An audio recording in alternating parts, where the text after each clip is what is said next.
पारूला 1 वर्ष पूर्ण झालंय आणि खरंच आम्हाला कोणालाच असं वाटत नाहीये की 1 वर्ष झालंय. आत्ता शूटिंग करायला सुरुवात केली आम्ही असंच वाटतंय.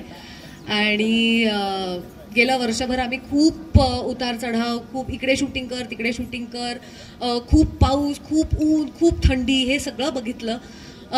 पण तरीही इकडे शूटिंग करत राहिलो कारण प्रेक्षकांचं प्रेम इतकं होतं आणि कन्सिस्टंटली 1 वर्षभर ऑलमोस्ट आम्ही नंबर 1 पोझिशन टिकवून ठेवली झीवर. आणि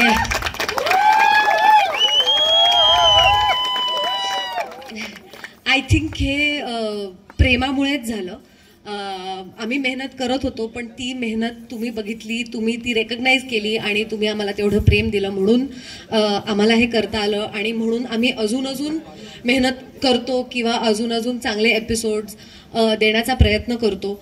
आणि दुसरी गोष्ट म्हणजे आम्ही मुंबई सोडून, सगळेच जण ऑलमोस्ट मुंबई पुण्याचेच आहेत सगळे, आम्ही ते सगळं सोडून इथे साताऱ्यात सेटल झालो ह्या सिरियलच्या निमित्ताने. गेलं 1 वर्षभर आम्ही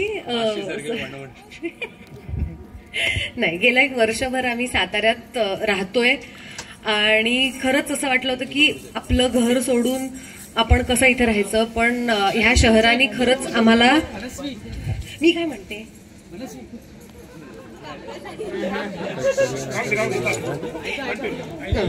पारू पकडू शकते माशी, पारू सगळं करू शकते. पण खरंच आम्ही साताऱ्यात इथे सेटल झालो आणि आम्हाला असं वाटलं होतं की कसं आपलं घर सोडून आपण इथे कसं राहणार किंवा कसं होईल. पण ह्या शहराने खरंच आम्हाला खूप प्रेम दिलं, खूप आपुलकी दिली. आम्हाला शूटिंगसाठी जे काय हवं होतं ते सगळं अवेलेबल करून दिलं. आणि इथली माणसं पण खूप छान आहेत, खूप मदत करणारी माणसं भेटतात इथे. आम्ही छोटं शहर आहे त्याच्यामुळे आम्ही एक शहरात जाऊन थोडासा टाइमपास करावा, ठराविक ठिकाणं आहेत पण ती मस्त ठिकाणं आहेत. आता आम्हाला सगळी ती माहिती झाली आहेत. गेले 1 वर्षभर आम्ही इकडे जा तिकडे जा, मग राजवाड्यावर जा, मग तिथलं मोहनची पाणीपुरी आहे, मग अजून काहीतरी आईस्क्रीमचं एखादं दुकान असतं, कास पठार, किंवा इतक्या गोष्टी आहेत तिकडे आजूबाजूला बघायला सुद्धा. आणि आम्ही जिथे राहतो तिथे पण ते इतकं सुंदर आहे, म्हणजे आमच्या घराच्या मागे डोंगरच आहेत, त्याच्यामुळे आपण हॉलिडे डेस्टिनेशनवर राहतो असं आम्हाला वाटतं. त्याच्यामुळे सुद्धा इझी होतं इथे काम करणं. ट्रॅफिक नाही लागत मुंबईसारखा, पटकन 15 मिनिटात आपण शूटिंगला पोहोचतो आणि पटकन 15 मिनिटात घरी पोहोचतो, त्याच्यामुळे आरामही होतो आमचा तेवढाच.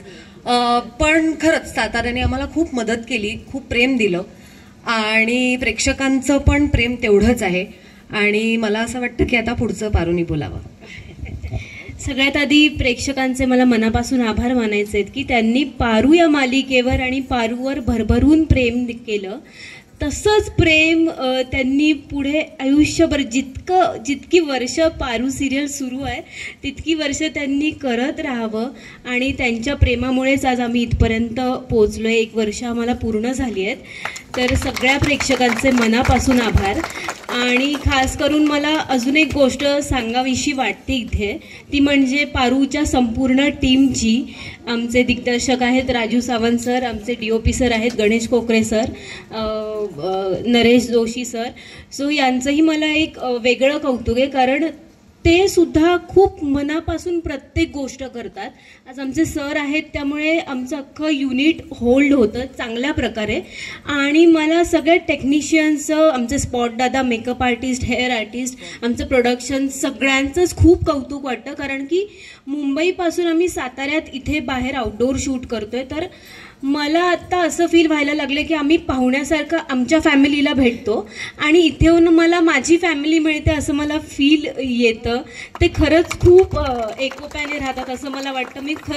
मी आत्ता मला बोलायची संधी मिळाली म्हणून मी हे बोलते असं नाही आहे. तर मी भरपूर ठिकाणी भरपूर जणांना सांगितलं आहे की मी अशी टेक्निशियन टीम, असे दिग्दर्शक, असे DOP सर किंवा असे आमची पूर्ण जी टीम आहे अशी टीम मी बाहेर कुठेच नाही पाहिली किंवा कुठेच काम नाही केलं आहे. सो मला सगळ्या टीमचं खूप कौतुक आहे. थँक्यू.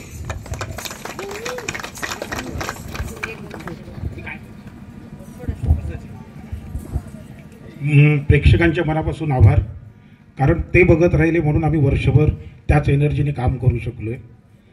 आणि सगळ्यात महत्त्वाचं म्हणजे की आम्ही एक कुटुंब म्हणून एकत्र राहतो, म्हणजे एकमेकांची काळजी घेतो, मग माझं तर जेवणाचं कितीतरी वेळा पारू सर तुम्ही हे खाणार का ते खाणार का, कारण घरापासून लांब आहात. आणि काय बोलू. थँक्यू. थँक्यू. थँक्यू.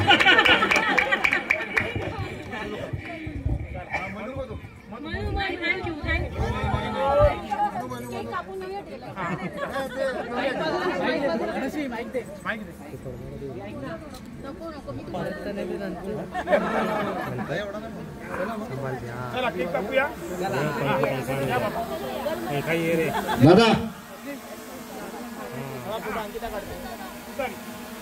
चला